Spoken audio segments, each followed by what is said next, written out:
listening to Co-op 91.7 FM, radio for people, not for profit.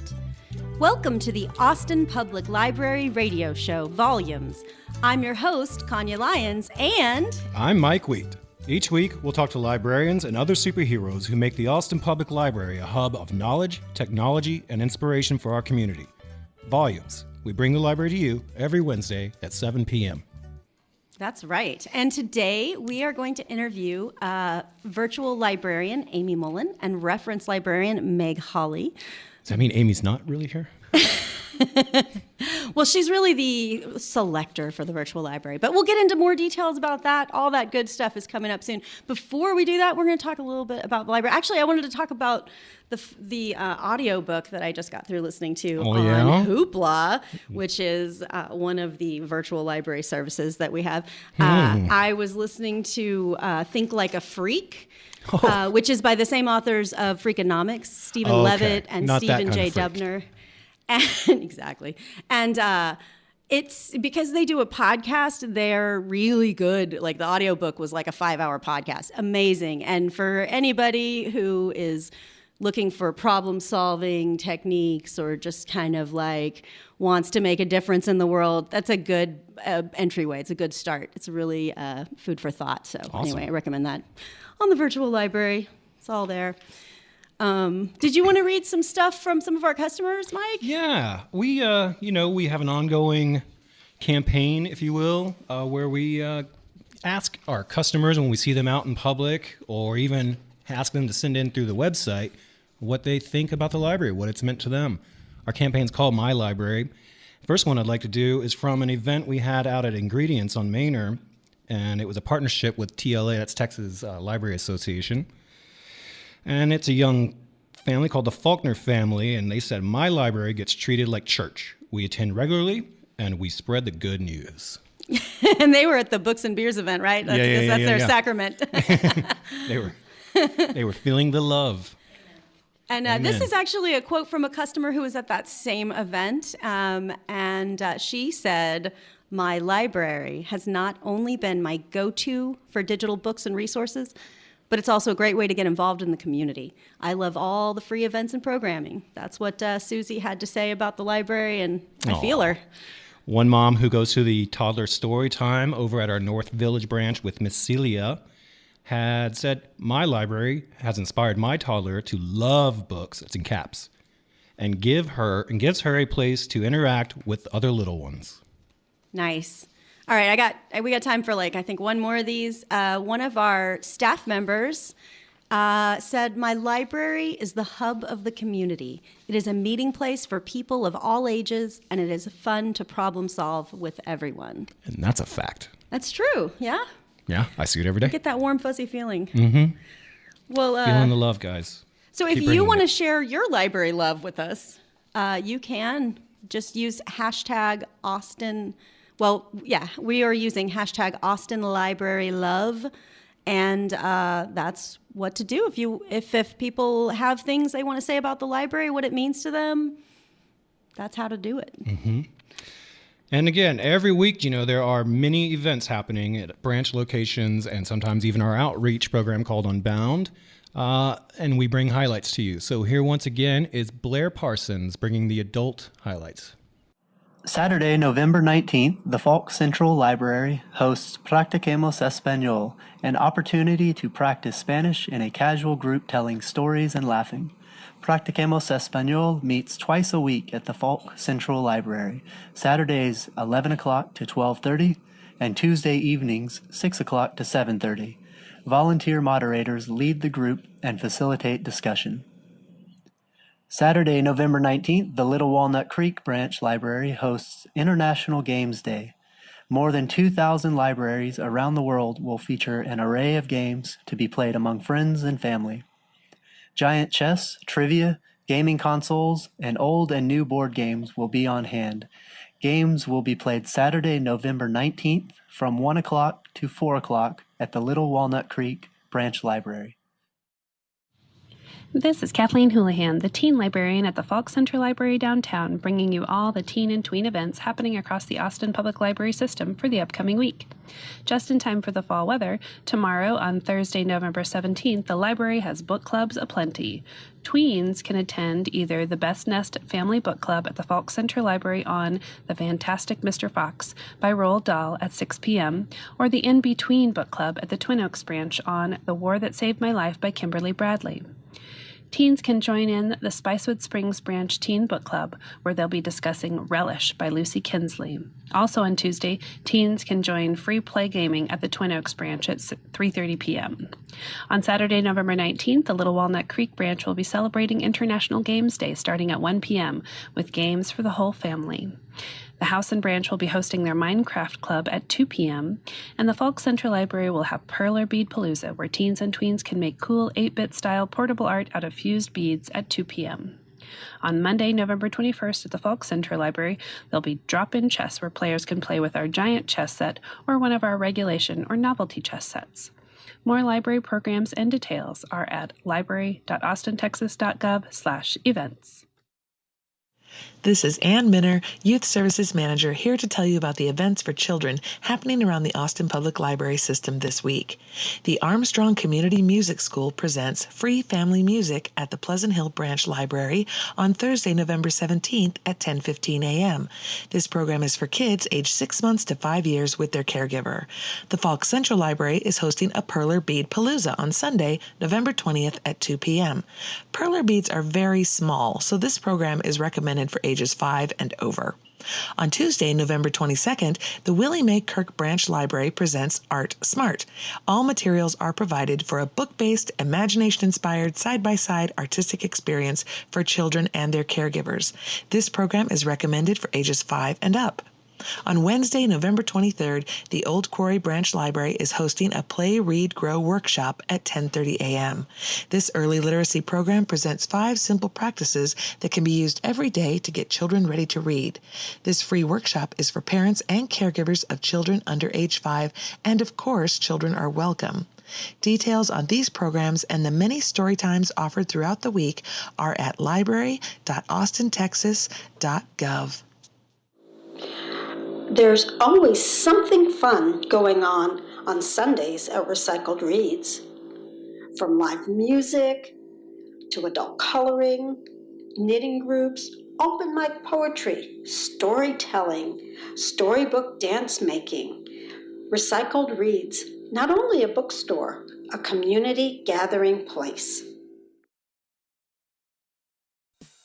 The Texas Talking Book Program provides digital audio, large print, and braille books and magazines to Texans who cannot read standard print due to qualifying visual, physical, or reading disabilities. Reader advisors are on hand to help navigate patrons through thousands of titles available for download to our free digital audio player. To see if you qualify or for more information, visit www.texastalkingbooks.org.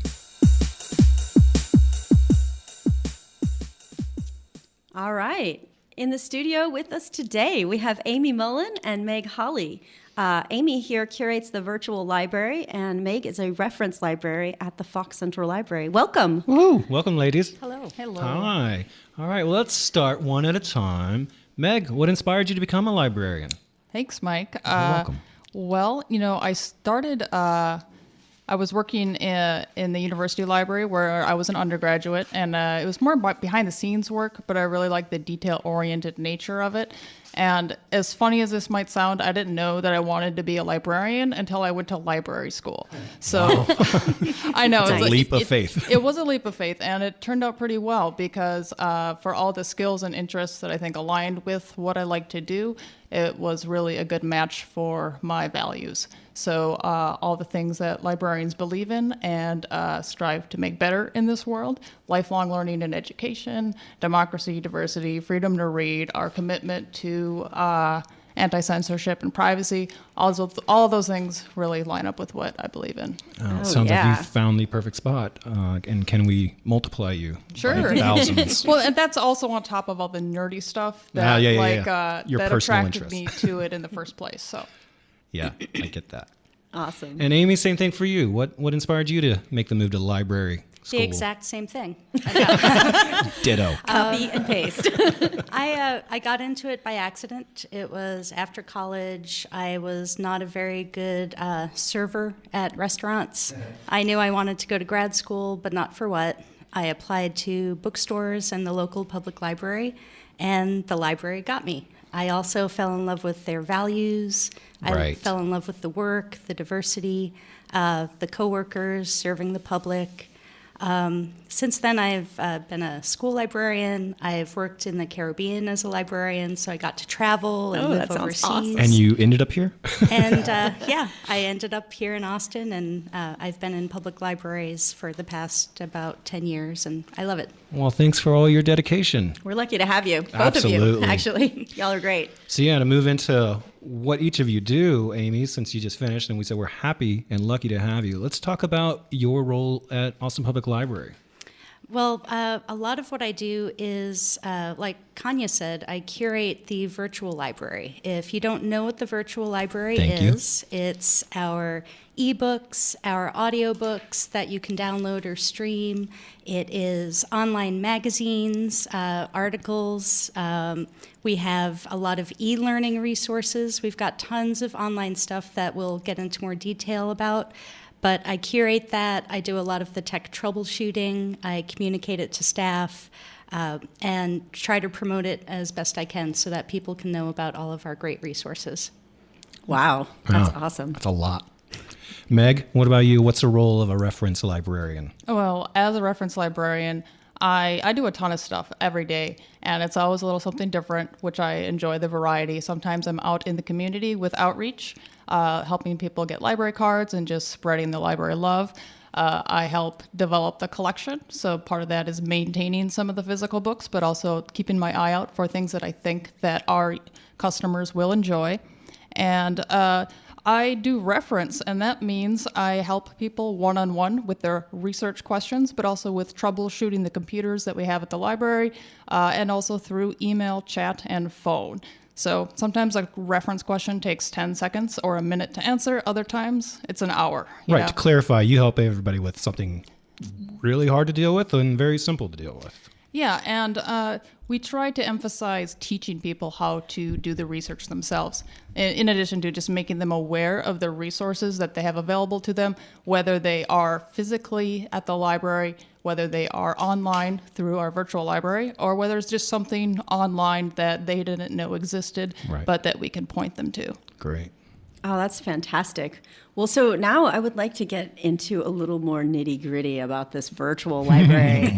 So I think a lot of people The good stuff. are think that the virtual library just means ebooks, and maybe because I work at the library, I know that that's a lot more than that. But Yes. let's talk about, so people, you were saying they can stream videos, stream and download music, learn and practice languages. read Now, when the you say paper. videos, Yeah. that's not just random one-off videos. We're talking movies. We're talking movies, we're talking TV shows, we're talking PBS documentaries, also educational stuff. If you need to learn how to use some new computer software or work on computer skills, those are computer skills, but job skills, career skills, we also have shorter videos for that. So everything from entertainment to life skills, we've got videos for. Also, awesome. I think it's about midterms time now. We also have online homework help and tutoring every day from 2 to 11 p.m., where you can just log into your computer with the library card and get a tutor to help you with, for any grade, any subject. You can upload a resume. They get it back to you in 24 hours with corrections.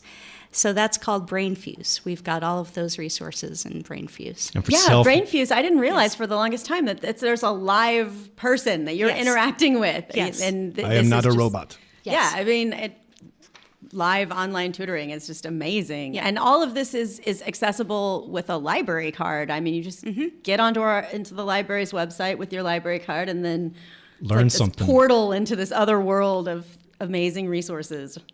I think something that people don't realize too with the ebooks, yes, they're online, but you could get that on a tablet, on a smartphone, on a laptop. We have Kindle books available through what's called the Overdrive catalog or the Overdrive site. And you don't need to have a Kindle to view Kindle books. So there is a Kindle app that's available that you could read the Kindle books through. And so you don't need a Kindle. Yeah, I was able to find it easily through, when I was downloading some apps, I was able to find the Kindle app and. I'm glad you brought that up. I actually wasn't aware of that. I thought the files were exclusive to the device. Well, in a way, I mean, it's still going to be a Kindle file, but you could watch that or read it on a laptop. You know what, Mike? I can recommend. We are doing a series of Facebook Live videos where we show people how to use the virtual library. We did one a few months ago, how to read a Kindle, how to borrow a Kindle ebook from the library. The two of you, right? Yes. That's right. Yeah. Yep.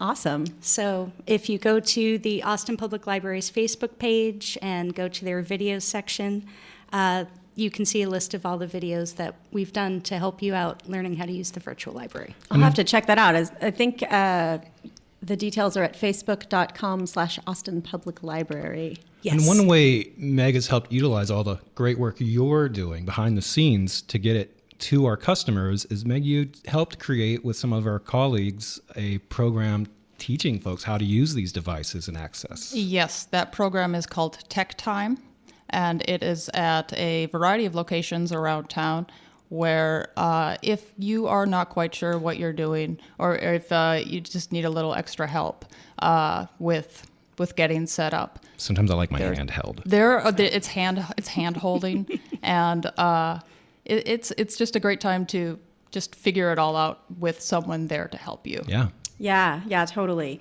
One thing I wanted to mention, because this is very, very important, is that you can access this stuff 24/7. 24/7. So you can be at home in your PJs, whatever. And Or then not. the other thing is that, like, people who may need large print books, but maybe they would just prefer to get it on their tablet and zoom in. I mean, that's the brilliancy of this digital world now, is that you don't necessarily have to go and seek out a special large print book. You can just Make it the size you want. Yep. And a lot of ebooks do have accessibility tools. There's a special dyslexia font if you have that, or a lot of our online articles have readers, so that we do work on making these materials accessible to anyone. For visually impaired. And Yes. Yeah, that's wonderful. That was great when I saw our website updated with that. That's so cool. So there are two more things I want to make sure we cover, as we've got only a couple more minutes. One thing is that, like anything at the library, the collection is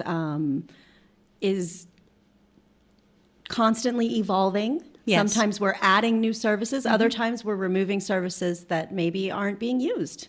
So do you want to talk just a brief bit about how that works? Because I think people think it's like, oh, this is what the library has and that's it. But like, our books change all the time. You know, we add new books, we take away books that aren't being used. So it's the same kind of concept, right? Well, it can be complicated. Sometimes vendors might discontinue a product, or we also have a budget. When something really new comes out, something such as Hoopla, which also has ebooks, audiobooks, comics. They've got comics and music. I love comics. Yes. I love Hoopla. Yeah, I'm a fan. Hoopla's great. But if we do go with a service like that, it means that some services that aren't used as much or might duplicate, we might have to let those subscriptions expire. So it's always sad to let some of these things go, but we are working with, finite dollars, and It's kind of a use it or lose it. So when Yes. people are using it, we keep Yes. it. And if it's not getting used, it gets weeded out. yes. Keep that in mind, I suppose. Yes. And then the other thing I wanted to cover is, like, there's other ways. There's these tech times, but then there's all these other ways that people who maybe are nervous about getting into the virtual library but want to learn more, ways they can ask questions, get information through the website. Meg, will you talk a little about that? Yeah, sure. So as a reference librarian, me and my colleagues would be the ones who are answering your questions if you call us, if you email us, if you chat with us. And that information is available on our website under the Ask Us button. So library.austintexas.gov, ask us. You can also text. That's Yes. I've texted Oh, questions yes. to you guys. You before. can also text. You can us. text. You You can. hear that, There's an email millennials? form. You can text. There's text, email form, chat. Right. They want to hear from Pick you. up the phone. Walk in person. Come and meet these people. Talk to them face to face. No question is a dumb question. Correct. Yeah, and there are info guides, information guides that are put together by Meg and her colleagues that provide really detailed information that's kind of user friendly, and it really is a gateway also into the virtual library world.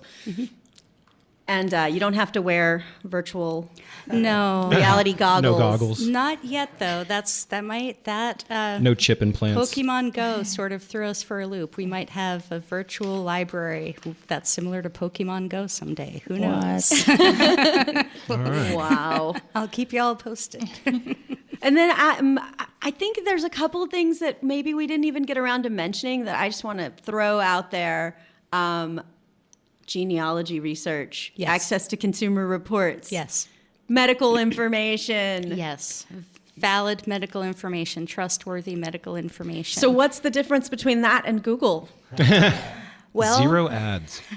Zero ads, but also this has been peer-reviewed, which means medical professionals have gone over the information to make sure that it is not going to harm you, but will in fact help you. Doctor approved. Fantastic. Doctor approved.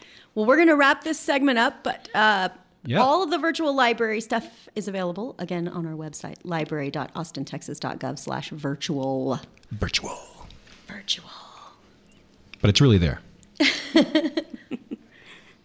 Thanks, Mike. You're welcome. Thank you Thanks, guys. Tanya. Thanks for coming Thanks in. so Thanks much for for having us. coming and talking about the library. Yeah. You're listening to Co-op Radio 91.7 FM, Hornsby, Austin. Radio for people, not for profit.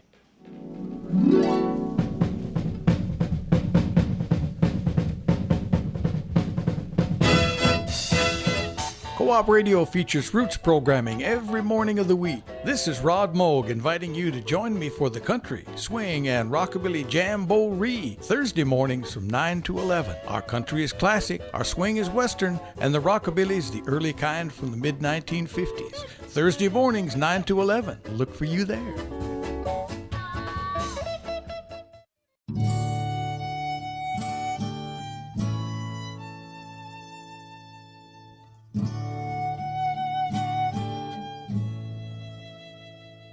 This is an excerpt from Oral Literature, Episode 2.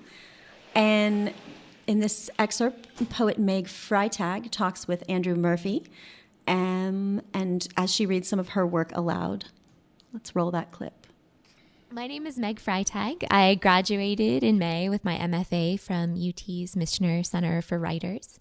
For the past 3 years, I've been working on a manuscript called Edith. And 3 of the poems that I'm going to read today are from this manuscript. It is a kind of loosely themed manuscript, and it is a collection of elegies, I'd say. And the elegies revolve around this theme of a girl trying to come to terms with the death of her pet bird. This first poem I'm going to read, though, is from a brand new manuscript. It's one of the poems that I've written since graduation. And this new manuscript is still very early on in the conceptual stages, and deals with some of the outlying themes that came up for me when I was working on the Edith manuscript that I wasn't able to really delve into because of the constraints of the project. Thank you so much to the Austin Public Library and to Andrew for bringing us all here today to read our poems. A history of dancing alone in my bedroom to the Romeo and Juliet soundtrack. I have seen so many horrible things in movies. Sometimes I think about who will die before me, what multitude of griefs I will have to endure if I want to live a long time, which I believe I do, and I feel the weight of 10,000 possible futures descending on me from the prehistoric sky. Not quite touching the top of my head, but rather as if resting on the roof of my car. I can drive anywhere I want, but can't get out. I've washed my hair with water that was 20,000 years old. I've eaten a hamburger that was made of dead stars, not even realizing it at the time. I've said awful things to people I've loved, things I would think impossible to say, but then there they are, hovering in the air above me like soap bubbles made out of someone else's skin. I've watched a man walk away from me, certain he would turn back around. I wasn't calling after him or anything, just having a feeling so big it seemed absurd that at least part of it didn't belong to him. Outer space freaks me out. It's not even that I believe in aliens, though I do, or even that I believe aliens are probably much smarter than me, but without the same understanding of sacredness, though I do. But really, it's how you can travel in a straight line for the rest of your life, never bumping into anything else ever again. I don't know what to do with what is happening in this world. I get these moments of panic that feel like they're turning my body inside out, just sitting on my bedroom floor thinking about driving to the 7-Eleven to buy a bag of gummy bears and a vitamin water.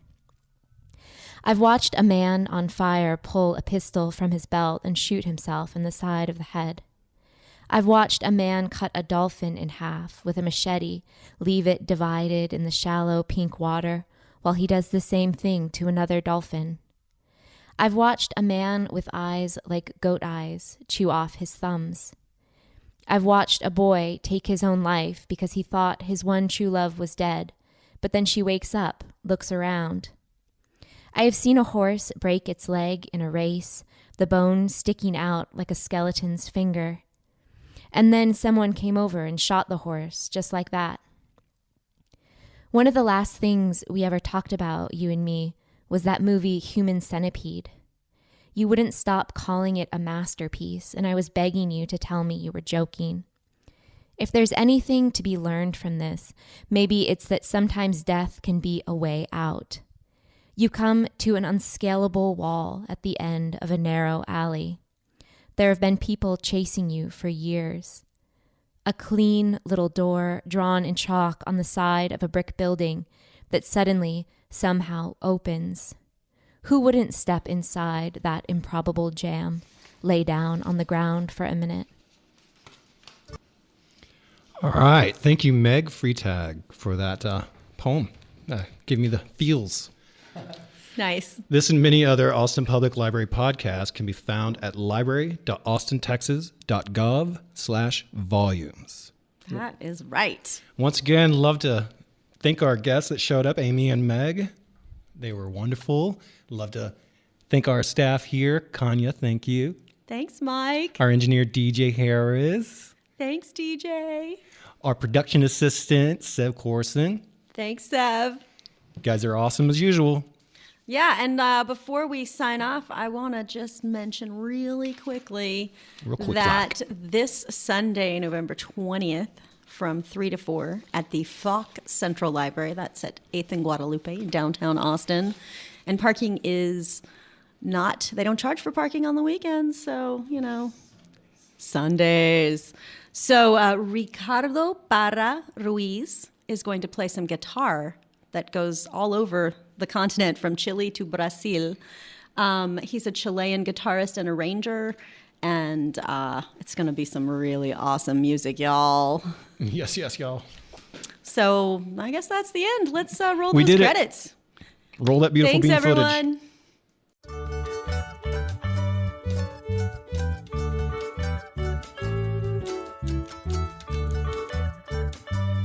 Thanks for listening to Volumes, the Austin Public Library radio show on Co-op 91.7 FM. A special thanks to our audio engineer, DJ Harris, and our volunteer production assistant, Sev Corson.